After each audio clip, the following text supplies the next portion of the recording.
नमस्कार दोस्तों, स्वागत है एक बार फिर आपके अपने YouTube चैनल जीवा स्टडी पर। मैं वरिष्ठ अध्यापक मुकेश कुमार जांगड़ आपका स्वागत करता हूं। तो हम जो है कलाम का जो है मेजर टेस्ट 3 देख रहे थे और आज हम जो है इससे जो है क्वेश्चन नंबर 51 से आगे के देखेंगे सेकंड ग्रेड पेपर 1 के लिए।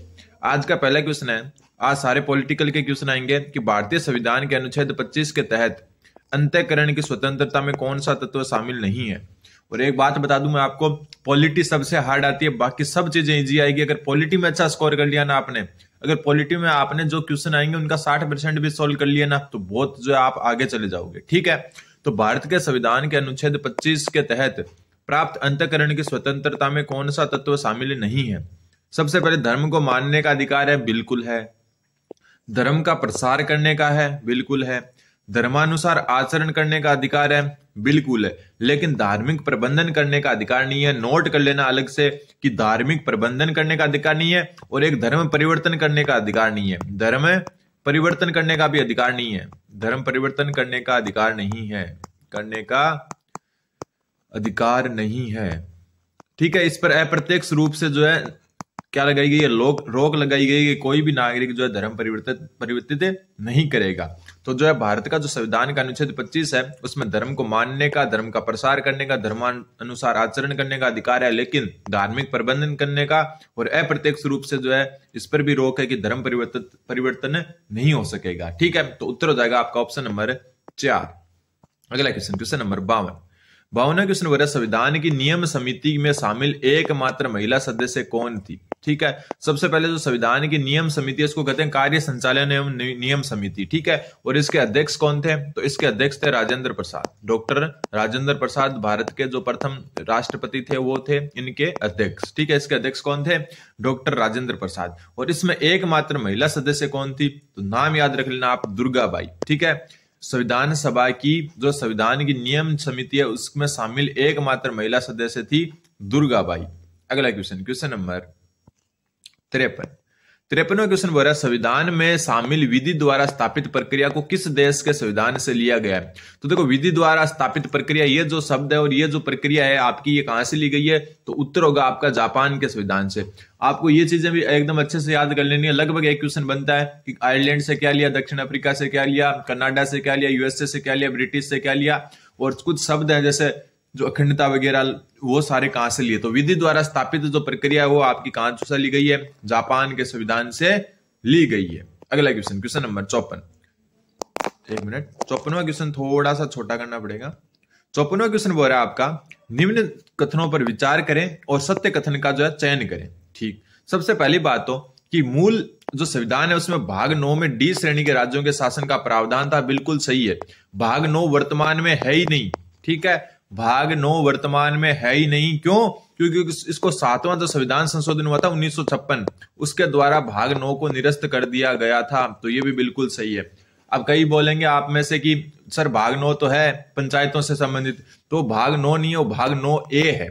ठीक है, वो क्या है, भाग 9A है। कल मैंने एक क्वेश्चन बताया था, उसमें भी आप बहुत कमेंट कर रहे थे, थोड़ा सा शब्दों को देखें आप। मैंने कल बताया था अंतरराष्ट्रीय प्रवासी दिवस, अंतरराष्ट्रीय प्रवासी दिवस ये बताया था, और इसका मैंने उत्तर बताया था आपको 18 दिसंबर। कितना? 18 दिसंबर। फिर देखो कमेंट्स की इतनी लाइन लगी कि है ना, सब बोल रहे 9 जनवरी 9 जनवरी। 9 जनवरी को जो आता है ना वो आता है प्रवासी भारतीय दिवस। क्या आता है?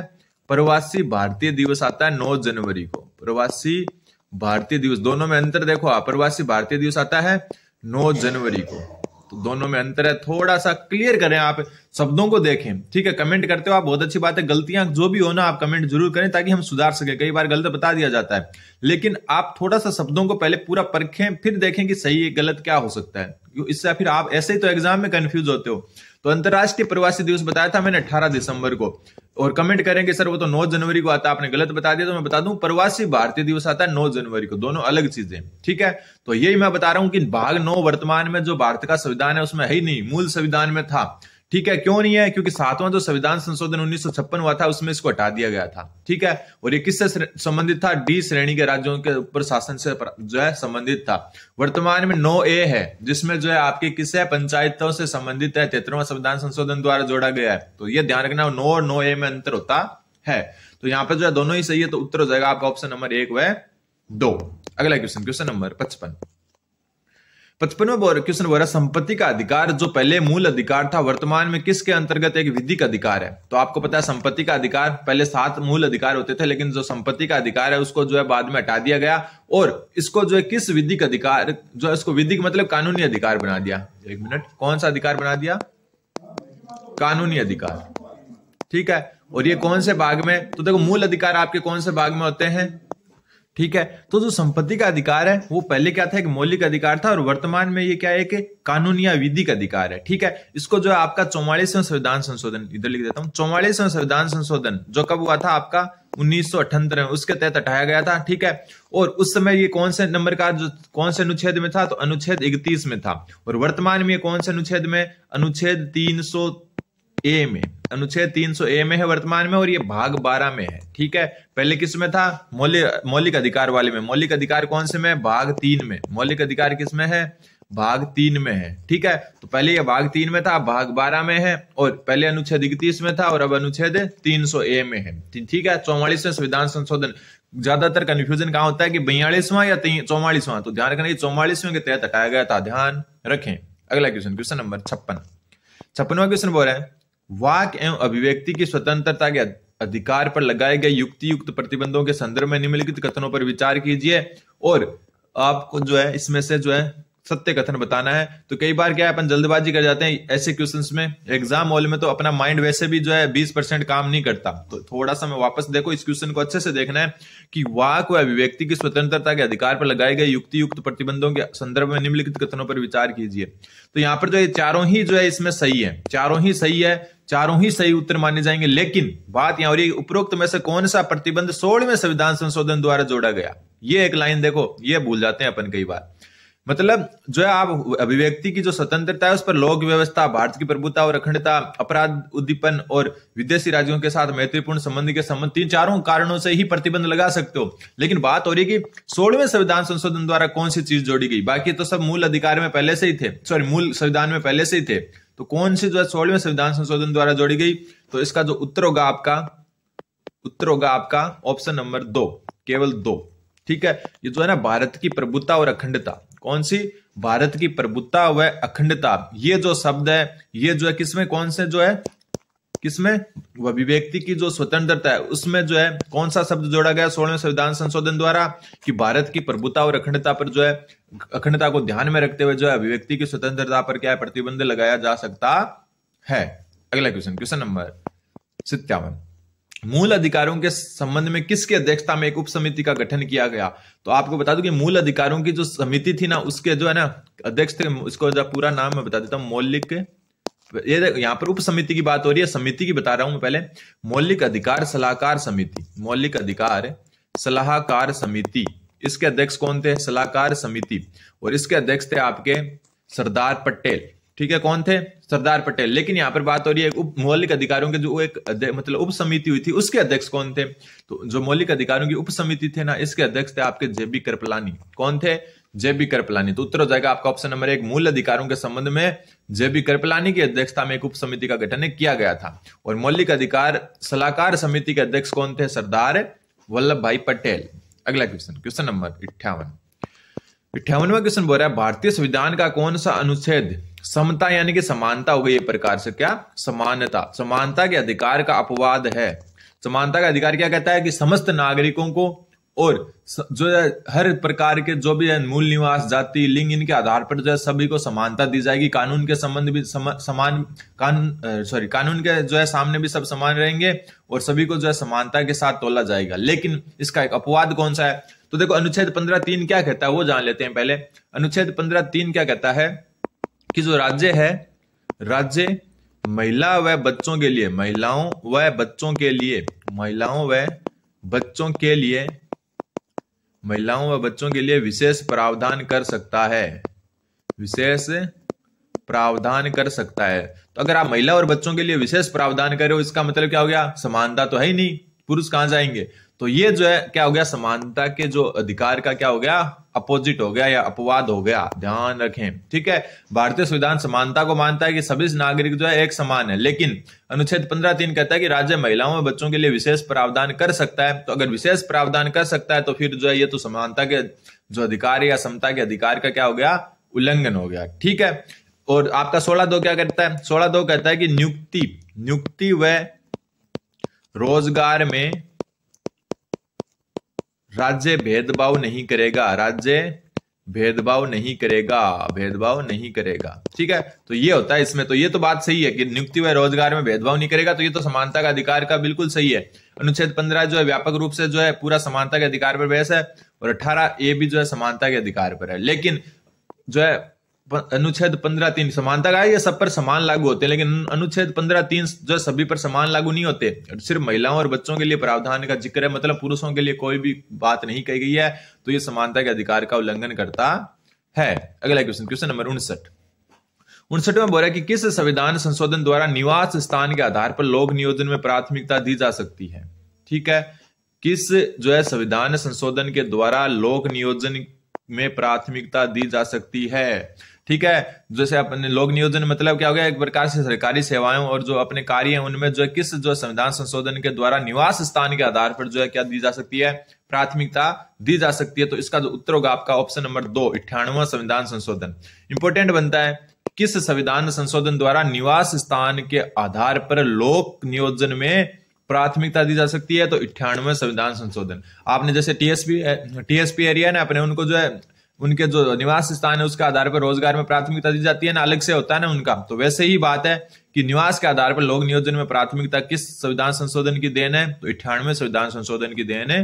क्वेश्चन नंबर 60वां क्वेश्चन बोल रहा है आपका कि निम्न में से कौन सा मौलिक अधिकार भारत के नागरिकों के साथ साथ विदेशियों को भी प्राप्त है?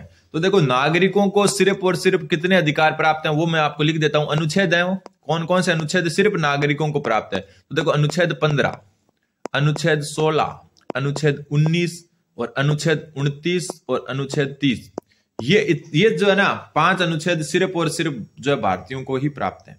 ठीक है, सिर्फ और सिर्फ नागरिकों को प्राप्त है। कौन कौन से अनुच्छेद? अनुच्छेद 15, अनुच्छेद 16, अनुच्छेद 19, अनुच्छेद 29 और अनुच्छेद 30।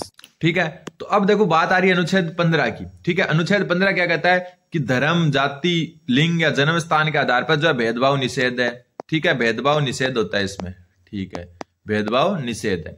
अनुच्छेद 16 क्या कहता है? इसमें यह क्या कहता है कि धर्म, जाति, लिंग या जन्म स्थान के आधार पर जो है भेदभाव क्या है? निषेध है, और राज्य किसी भी नागरिक के साथ जो है इनके आधार पर भेदभाव नहीं कर सकता। अनुच्छेद 16 क्या कहता है? 16 कहता है कि जो सार्वजनिक रोजगार है, जो सार्वजनिक रोजगार को संविधान की भाषा में कहते हैं लोक नियोजन।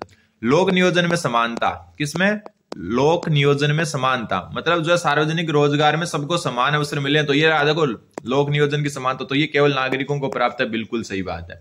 फिर देखो अनुच्छेद 19 क्या कहता है? 19 आपका कहता है कि जो आपके 6 मौलिक अधिकारों का जो संरक्षण दिया गया है, इसमें कौन कौन से वाक हैं? अभिव्यक्ति की स्वतंत्रता, ठीक है, बिना हथियार के शांतिपूर्वक जो है प्रदर्शन करने की स्वतंत्रता, तो ये सारे के सारे जो है ना आपके अनुच्छेद 19 के तहत दिए गए। ठीक है, तो ये जो है आपका क्या हो गया? ये भी सिर्फ और सिर्फ किसको? नागरिकों को प्राप्त है। अनुच्छेद 29 क्या कहता है? अल्पसंख्यकों को भाषा, लिपि और संस्कृति का जो है संरक्षण जो है इसमें किसका?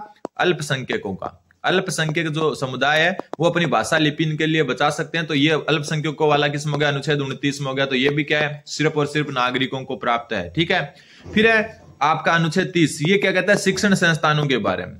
किसके बारे में? शिक्षण संस्थानों के बारे में। जो अल्पसंख्यक है वो अपने शिक्षण संस्थान जो है बना सकते हैं, तो ये शिक्षण संस्थानों वाला क्या हो गया? अनुच्छेद 30। तो बचा कौन सा? विधि के समक्ष समानता तथा विधि का समान संरक्षण, अनुच्छेद 14 में आता ही है।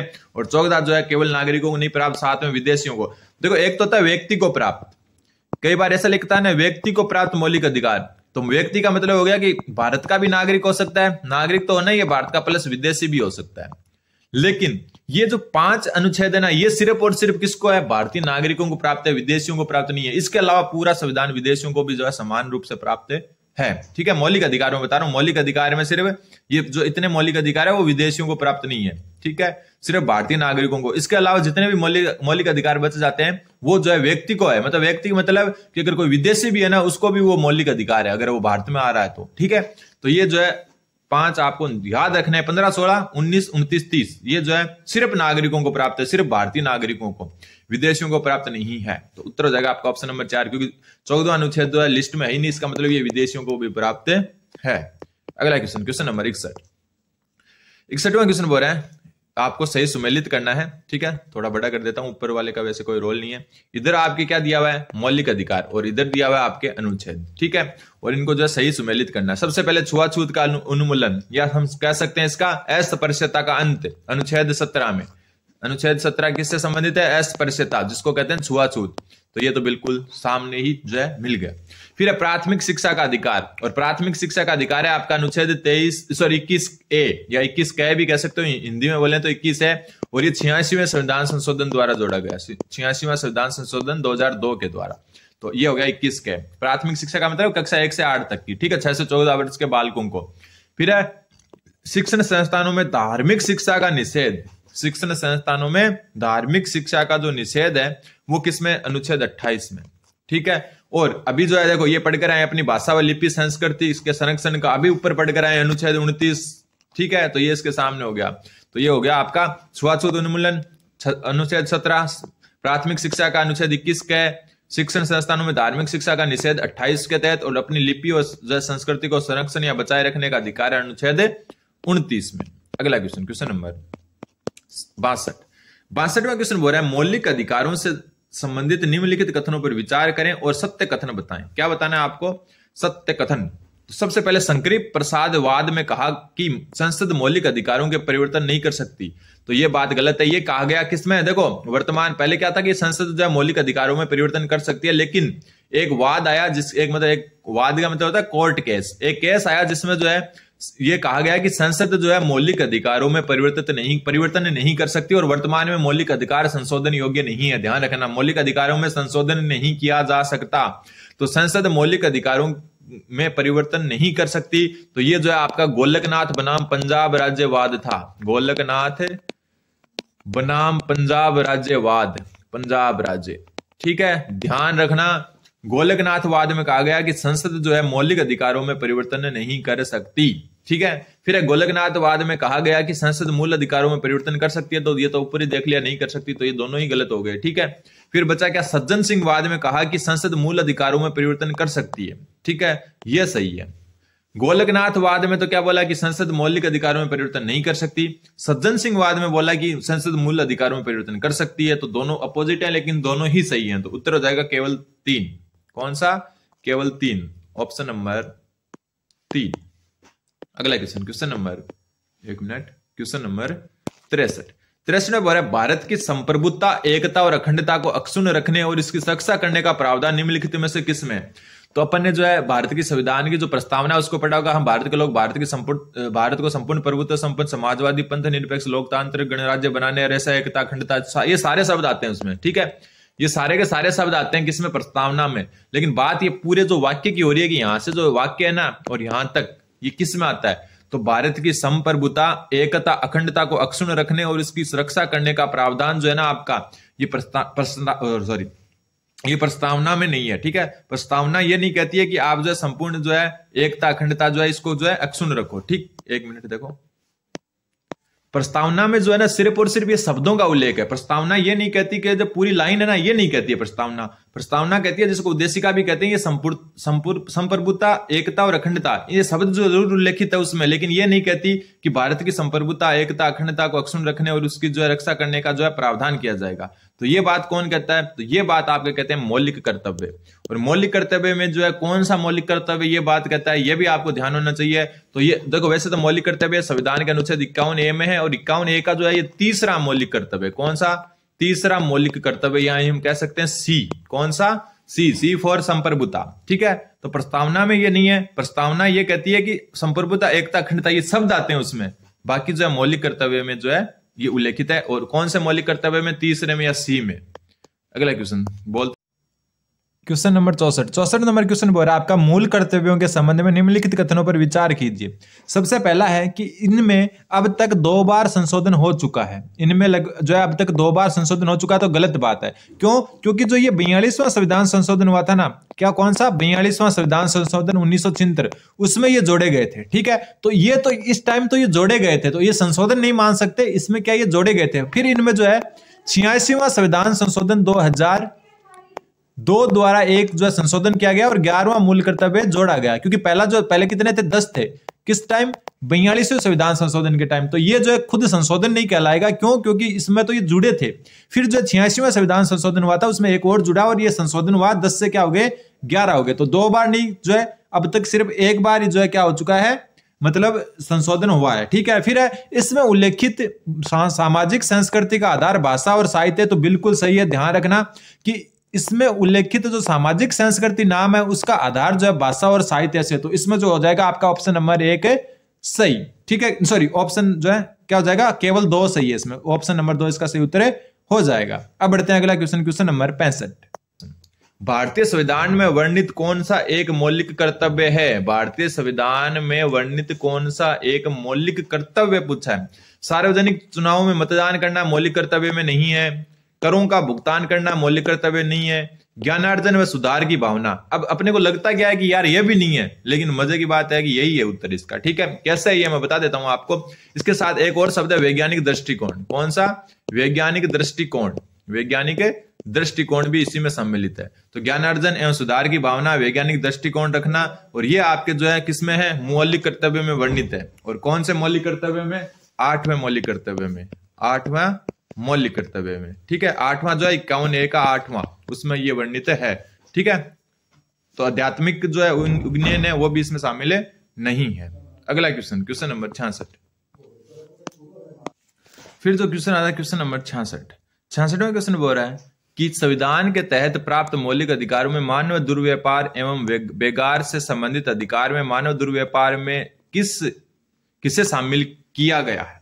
ठीक है, संविधान के तहत प्राप्त मौलिक अधिकारों में मानव दुर्व्यापार एवं बेगार से संबंधित अधिकार में मानव दुर्व्यापार में किसे शामिल किया गया है? तो सबसे पहले पुरुष व महिला व बच्चों की वस्तुओं की भांति खरीद बिक्री को क्या है? निषेध किया गया है, तो बिल्कुल सही है। फिर देवदासी व दास प्रथा को निषेध किया गया है, तो बिल्कुल सही है। महिला व बच्चों का नैतिक महिला एवं जो बच्चे हैं उनका नैतिक दुर्व्यापार है, उनको जो है निषेध नहीं किया गया है, ऐसा जो उल्लेख नहीं है। ठीक है, वापस ध्यान रखना, जो है संविधान के तहत प्राप्त मौलिक अधिकारों में मानव दुर्व्यापार एवं बेगार से संबंधित जो अधिकार है उसमें मानव दुर्व्यापार में जो है पुरुष महिला एवं बच्चों की वस्तु की भांति खरीद फरोख्त नहीं कर सकते। देवदासी व दास प्रथा पर बैन है, लेकिन महिला एवं बच्चों का जो नैतिक दुर्व्यापार है उसका जो उल्लेख नहीं है, तो ये जो है ऑप्शन में शामिल नहीं होगा। तो केवल 1 व 2 इसका सही उत्तर हो जाएगा, केवल 1 व 2। अगला क्वेश्चन, क्वेश्चन नंबर 67। 67वां क्वेश्चन बोल रहा है मूल कर्तव्यों से संबंधित स्वर्ण सिंह समिति में कौन शामिल था? तो देखो इसमें देखो 12 सदस्य थे। ठीक है, स्वर्ण सिंह समिति की सिफारिश में जोड़ा गया और ये पहले भी मैं आपको क्लियर कर चुका। और इन 12 सदस्यों की लिस्ट मैंने डाली कि टेलीग्राम ग्रुप में, जो आपका डिस्क्रिप्शन में लिंक दिया गया, जाकर जुड़िए और वहां पर देख सकते हो। ठीक है, इसमें फ्रैंक एंथनी शामिल नहीं थे, बाकी ये तीनों शामिल थे। तो इसका उत्तर हो जाएगा 1, 2, 4। इसको डिटेल से जानने का कोई फायदा नहीं है। ध्यान ये रखना है कि 12 सदस्य थे और अध्यक्ष थे सरदार स्वर्ण सिंह। ठीक है, तो ये क्यों नहीं देख सकते अपन? क्योंकि 12 सदस्यों के नाम बहुत ज्यादा हो जाएंगे। ठीक, अगला क्वेश्चन, क्वेश्चन नंबर 68। 68वां क्वेश्चन बोल रहा है किस विद्वान के अनुसार नीति निर्देशक तत्व कार्यपालिका व न्यायपालिका के बीच संघर्ष को बढ़ावा देते हैं?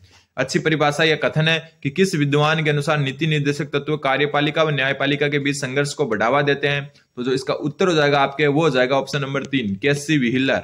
ठीक है, केसी व्हीलर का कहना है कि जो है कार्यपालिका व न्यायपालिका के बीच में संघर्ष को बढ़ावा देते हैं कौन? नीति निर्देशक तत्व। अगला क्वेश्चन, क्वेश्चन नंबर 69।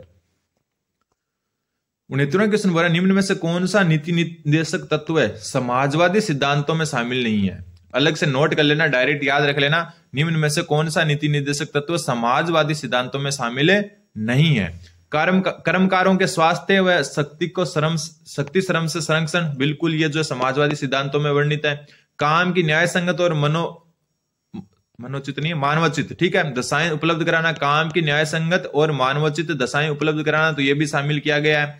जनजाति व कमजोर वर्गों के शैक्षणिक व आर्थिक हितों को प्रोत्साहन देना, यह शामिल नहीं किया गया है। ठीक है, तो डायरेक्ट याद रखना समाजवादी सिद्धांतों में जो कर्मकारों के स्वास्थ्य और शक्ति श्रम से संरक्षण को शामिल किया गया है। क्या काम की न्याय संगत और मानवोचित दशाएं जो है उपलब्ध कराना जो है शामिल किया गया है, लेकिन जनजाति वाला शामिल नहीं किया गया। तो यही इसका उत्तर हो जाएगा। गरीबों को निःशुल्क एवं विधिक सहायता उपलब्ध कराना शामिल किया गया है। ठीक है, तो नीति निर्देशक तत्व के जो समाजवादी सिद्धांत है उसमें जनजाति व कमजोर वर्गों के शैक्षणिक व आर्थिक हितों का प्रोत्साहन नहीं किया गया है। अगला क्वेश्चन, क्वेश्चन नंबर 70। 17 ये सूची 1 को सूची 2 से सम्मिलित करना है। सबसे पहला अनुच्छेद जो है इधर दिए हुए हैं और इधर विषय दिए हुए हैं। अनुच्छेद 43B, अनुच्छेद 43B, अनुच्छेद 43B जो है वो किससे संबंधित है वो मैं आपको बता देता हूं। उससे पहले देखो जो 43B है ना आपका, एक मिनट, ये किस संविधान, देखो इधर आपको जो है, एक मिनट, अनुच्छेद 43B है आपका सहकारिता से संबंधित, और ये आपका जो है 97वें संविधान संशोधन 2011 के अंतर्गत शामिल किया गया। किसके तहत? तो सहकारिता को ध्यान रखना, सहकारिता के अंतर्गत जो है 97वां संविधान संशोधन 2011 आता है, और ये हो गया सहकारी समितियों की स्थापना से संबंधित। अनुच्छेद 48A, अनुच्छेद 48A आपका जो है कब हुआ? 42वां संविधान संशोधन 1976 के तहत जोड़ा गया, ठीक है। और 48 जो ए है वो आपके पर्यावरण सुरक्षा, पर्यावरण तथा वन्य और वन्य जीव से संरक्षण से संबंधित है, ठीक है। फिर आता है अनुच्छेद 38(2). 38(2) आपको पता है 38 तो पूरा का पूरा आर्थिक जो है समानता पर आधारित है, तो राज्य आय की असमानता कम करेगा, तो ये सामने ही इसका हो गया। फिर अनुच्छेद 36 बोला राज्य की परिभाषा, तो बिल्कुल सही है। अनुच्छेद 36 में जो है राज्य की परिभाषा दी गई है। तो 43B 97वें संविधान संशोधन 2011 के तहत सहकारी समितियों की स्थापना से संबंधित, 48A 42वें संविधान संशोधन 1976 और पर्यावरण एवं वन्य जीव संरक्षण से संबंधित है। और अनुच्छेद 38 जो 2 है वो आपके राज्य जो है क्या करेगा? आय की असमानता को कम करेगा। और अनुच्छेद 36 क्या बोल रहा है? राज्य की परिभाषा से संबंधित है। ये इंपॉर्टेंट बनता है, राज्य की परिभाषा वाला, ठीक है। अनुच्छेद 36। अगला क्वेश्चन है क्वेश्चन नंबर 71। राज्य के नीति निर्देशक तत्वों से संबंधित अनुच्छेदों में किस अनुच्छेद में दुर्बल वर्गों का उल्लेख है? दुर्बल वर्गों का उल्लेख किस में है? तो उत्तर हो जाएगा आपका ऑप्शन नंबर 46, ठीक है। 46 में क्या कहता है कि जो दुर्बल वर्ग है, ठीक है, दुर्बल वर्ग के शिक्षा व आर्थिक हितों को ध्यान में रखकर प्रावधान होगा। हितों का प्रावधान राज्य क्या करेगा? अनुच्छेद 46 कहता है कि दुर्बल वर्ग हैं उनके शिक्षा व आर्थिक हितों का प्रावधान कौन करेगा? उनकी समानता का प्रावधान कौन करेगा? राज्य करेगा। तो ये अनुच्छेद 46 में जो है वर्णित है, ध्यान रखना। 50-50 में कौन से हैं? अनुच्छेद 50 में जो है न्यायपालिका और कार्यपालिका का पृथक्करण है, ध्यान रखना। ये सारे मैं बता चुका वैसे भी पहले। तो राज्य के नीति निर्देशक संबंधित अनुच्छेदों में जो है दुर्बल वर्गों से संबंधित है आपका अनुच्छेद 46, जो शिक्षा और उसके आर्थिक हितों का प्रावधान के संबंध में बात करता है। अनुच्छेद क्वेश्चन नंबर 72वां क्वेश्चन बोल रहा है कि राज्य की नीति निर्देशक तत्वों के संदर्भ में निम्नलिखित कथनों पर विचार कीजिए और सत्य कथन बताना है। सबसे पहले पोषाहार स्तर व जीवन स्तर में सुधार करना राज्य का कर्तव्य है, तो बिल्कुल सही है। जो पोषाहार व जीवन स्तर है उसमें सुधार करना राज्य का कर्तव्य है, और ये किस में वर्णित है? अनुच्छेद 47 में वर्णित है। कौन से अनुच्छेद में? 47 में, ठीक है। नीति निर्देशक तत्व शासन के मूल अधिकार व तथा उसे लागू करने राज्य के कर्तव्य हैं, बिल्कुल। नीति निर्देशक तत्व शासन के मूल आधार हैं और इसको लागू करना राज्य का कर्तव्य है, बिल्कुल, ठीक है। ये क्या है? राज्य को बताए गए हैं। जो देश मान लो कि जो भी सरकार है आपकी, अगर राज्य सूची का विषय तो राज्य का मतलब राज्य से हो गया, और अगर केंद्र का विषय तो राज्य का मतलब हो गया केंद्र से, ठीक है। तो नीति निर्देशक तत्व है ना शासन के मूल अधिकार हैं, मूल आधार हैं, तथा इसको लागू करना जो है राज्य का कर्तव्य है। लेकिन कर्तव्य का मतलब यह है कि राज्य अपने पास उपलब्ध संसाधनों के आधार पर इन्हें लागू करेगा। जरूरी नहीं है कि हर मौलिक कर्तव्य वो लागू जरूरी नहीं है कि हर नीति निर्देशक तत्वों को लागू किया जाए, लेकिन राज्य के पास अगर उपलब्ध संसाधन है तो उस जो है राज्य जो है इनका ये कर्तव्य बनता है कि वो नीति निर्देशक तत्वों को क्या करें? लागू करें। फिर नीति निर्देशक तत्वों द्वारा राजनीतिक लोकतंत्र की स्थापना की जाती है, तो गलत। जो है राजनीतिक लोकतंत्र की यहाँ पर जो है कोई भी बात नहीं आती, यहाँ पर आती है सामाजिक व आर्थिक लोकतंत्र की। किसकी? सामाजिक व आर्थिक लोकतंत्र की। तो ऑप्शन 1 व 2 सही हो गया। कौन सा? 1 व 2। तो उत्तर हो जाएगा आपका ऑप्शन नंबर 1 व 2। अगला क्वेश्चन नंबर 73 बोल रहा है कि नीति निर्देशक तत्वों के क्रियान्वयन से संबंधित संविधान संशोधन संस्था के संदर्भ में सत्य कथन का चयन करें। सत्य कथन का चयन करना है अपने को, थोड़ा छोटा कर लेता हूं मैं इसको। सबसे पहला 73वां 74वें संविधान संशोधन द्वारा अनुच्छेद 40 का क्रियान्वयन किया गया, बिल्कुल सही है। 73वां 74वां जो संविधान संशोधन है वो अनुच्छेद 40 जो पंचायतों से संबंधित है, और ये 73वां 74वां भी जो है जो आपका तीसरा निकाय है पंचायतें और नगर पालिकाएं उनसे संबंधित है, तो बिल्कुल सही है।